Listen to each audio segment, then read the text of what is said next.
Jorge.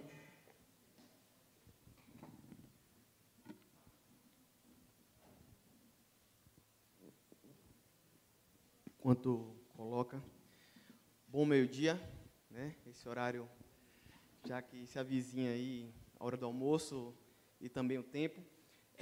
A gente vai tratar aqui de um projeto do Observatório, né?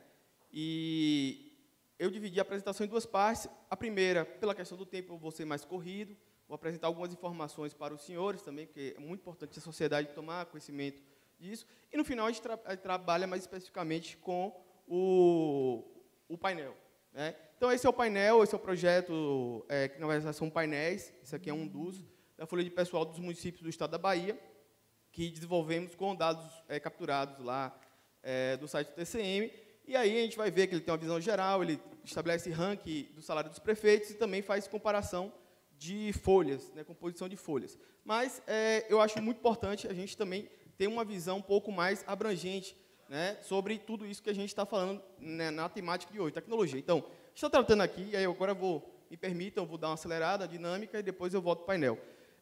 A gente vai falar de controle social, né? Na verdade, os observatórios nascem, né, a perspectiva de um controle social presencial, só que agora começamos a abrir um novo flanco, que é o controle social digital, para maximizar, potencializar, fortalecer a democracia.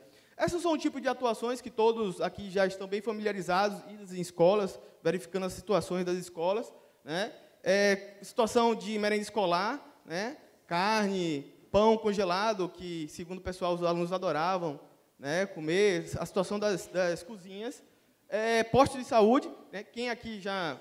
merenda escolar fica uma coisa mais distante, né? Mas quem aqui não toma vacina, e será que você gostaria de tomar vacina, sendo que ela está mal condicionada? Então, é isso que a gente vai... isso a gente está bem... já o Observatório nasce com essa perspectiva do controle social presencial. Agora, a gente vai discutir um pouco essa questão do controle social digital. E aí eu vou passar algumas informações, porque ver o painel, ver esses trabalhos, né, são sempre muito gratificantes, são meio visionários, mas eles têm uma composição por trás que eu acho que interessante todos os senhores que são agentes de mudança na sociedade terem um certo conhecimento. Então, a gente tem um tripé mágico, digamos assim, no controle social, que são pessoas, né, computação e tecnologia e dados.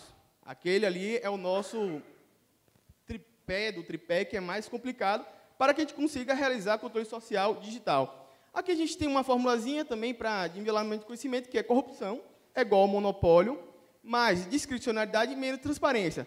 Para qualquer pessoa que já trabalhou com uma equaçãozinha, a gente vai ver que, se a gente aumenta a transparência ali naquela equação, a gente vai conseguir diminuir a corrupção. Mas a gente vai tratar muito, falar de dados, vocês estão vendo aqui sempre, mas é bom de ter essa perspectiva. A gente não está falando de dado, está falando de poder, né? E a gente trabalha dado, tecnologia, cruzamento, mas, no frigir dos ovos, nós estamos falando de poder. Dados geram informação, informação gera conhecimento, e conhecimento é poder. E poder para quê? Para a gente conseguir dar um upgrade naquela fórmula, colocar mais uma variável em destaque, que é tecnologia da informação e comunicação, para que sinalize para o gestor aqui, gestor público, sorria, você está sendo monitorado, né? E com dados em tempo real. Então, tratando aqueles três triângulos, pessoas, né, temos aqui um cenário cultural, onde temos Hack Cidadãos, que foi tratado aqui, o Operação Serenata de Amor, que é um exemplo muito sensacional, o Hackfest no estado da Paraíba, que é um evento extraordinário, e também a possibilidade de que, hoje, plataformas começam a disponibilizar conhecimento para fazer esses cruzamentos de uma forma muito barata, né? A Udemy, por exemplo, que tem vários tipos de curso, R$19, 10 horas para ensinar a mexer na ferramenta. Então, está se tornando cada vez mais barato. Essa plataforma, Data Science, que dá um custo de R$2.000 para você se tornar, desenvolver conhecimento de ciência de dados. E o outro triângulo, que é a parte de computação e tecnologia, que hoje já temos linguagens de programação gratuitas, sem custo, Python, R, e algumas ferramentas, como a gente viu aqui o Monit Legends, que é feito com o Power BI da Microsoft, todos já ouviram falar, e gratuita. E também, hoje, você pode usar você pode alugar grandes computadores por $5, $10, em plataformas internacionais, sem precisar ter um ambiente perto. Então, isso aqui é um painel, porque essa é a parte mais cara de tudo. É a cara no sentido do trabalho, né? são os dados. Eu não vou ler, acho que é uma frase bem interessante, mas que o senhor tem que entender que os dados eles não vêm redondinhos, tabulados. Eles vêm truncados, eles vêm sujos. Há um esforço de tratamento enorme aqui para esse dado. O pessoal do Rio Grande do Rio de Janeiro falou que até entrou com uma ação para que o município trate melhor os seus dados.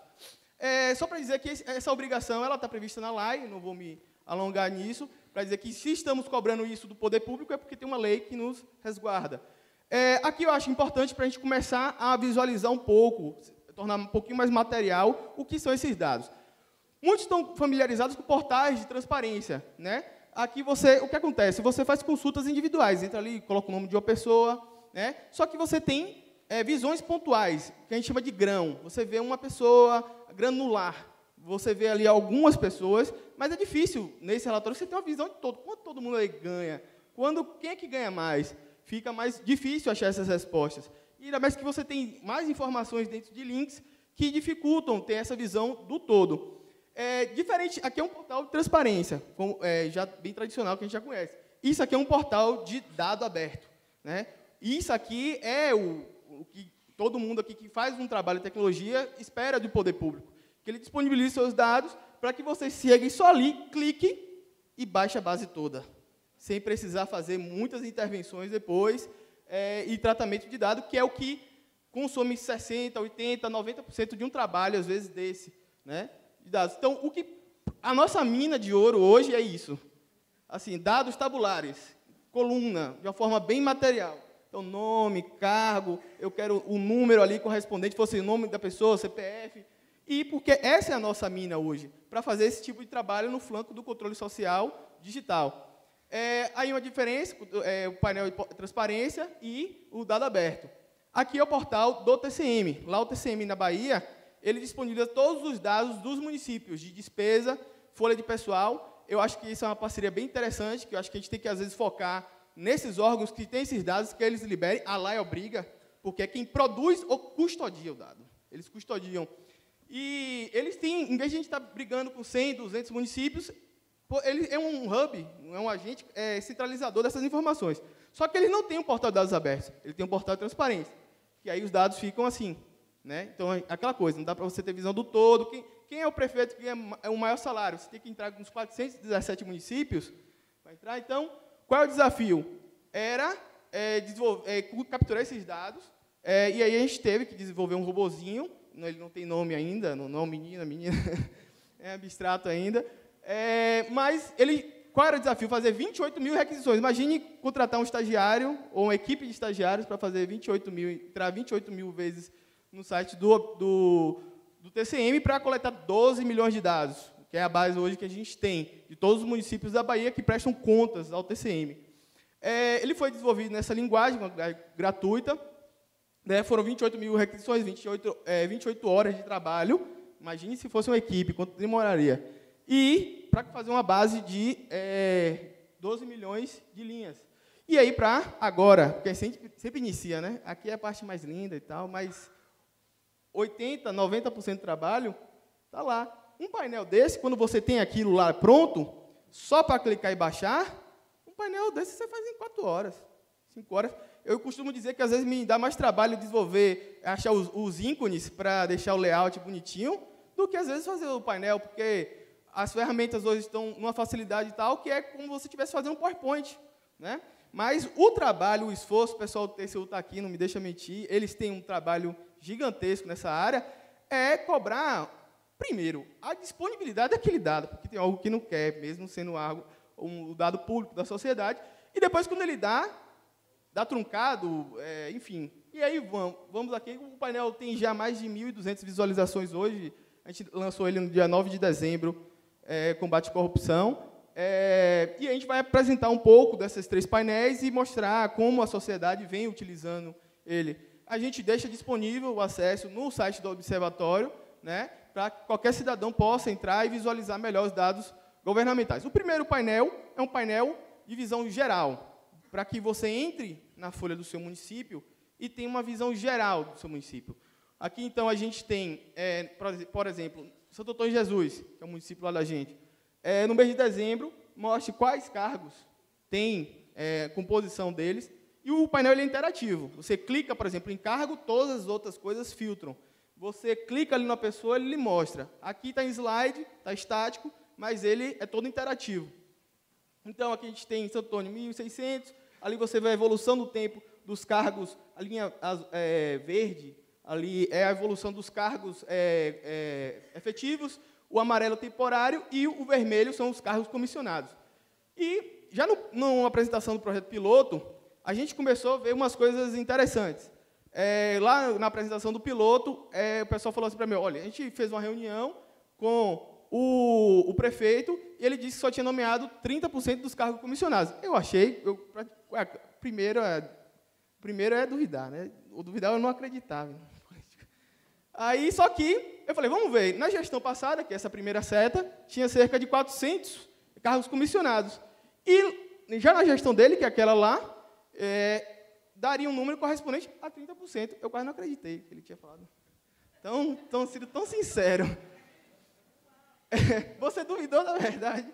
E depois, ainda, na apresentação do piloto, como esse painel ele ranqueia os maiores salários do município, alguém falou, espera aí, esse médico aqui, que é um servidor até temporário, tal, ele é vice-prefeito da cidade aqui vizinha. Se ele é vice-prefeito, ele não pode acumular cargo. Né? Então, a sociedade mesmo ela vai utilizando para acomodar as situações de, digamos assim, descaminho, né? Das normas. Tem algumas outras coisas que me assustaram um pouco. Que, por exemplo, são esse gráfico, em alguns municípios. E não só foi um, foi em alguns. Que é o quê? Você tem uma linha de servidores efetivos e temporários. E, quando muda a gestão, aconteceu esse fluxo. Alguém já viu uma demissão em massa de servidores efetivos?